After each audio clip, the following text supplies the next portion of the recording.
One area that can't seem to catch a break from the fierce weather in the high country is the city of Flagstaff, bracing for more flooding. Scenes like this that we've been seeing over the past couple of days. They've had rainfall, obviously, and flooding. Yeah, it's brutal over there. Several neighborhoods have been hit hard in the past few days. Fox 10's Brian Webb live in Flagstaff with the latest there. Brian.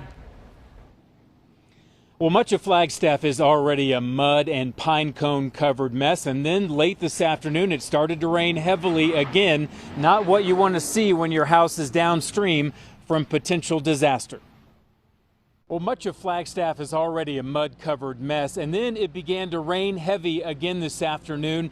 Not what you see when your house is downstream from potential disaster. A great wall of sandbags guards Grandview Drive in northeast Flagstaff, the only thing standing between these homes and heartache. People I've never seen before were helping us lay the sandbags in torrential downpour.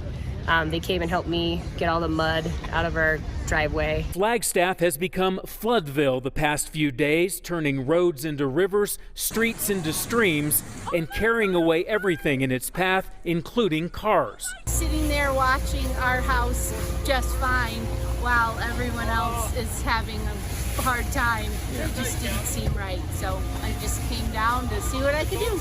The monsoon, combined with the burn scar from the 2019 museum fire, created this cocktail of water, mud, and debris. Residents knew it would come one day. We've had next to nothing in the way of monsoons for 2 years, and they've been thinning up on the mountain.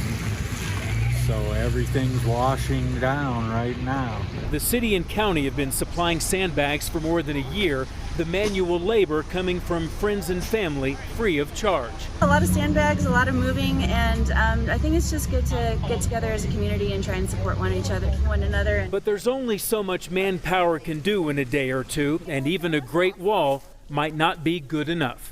Several residents tell me it's just too dangerous to stay in their homes, and they're ready to go on a moment's notice when it starts to rain heavily again.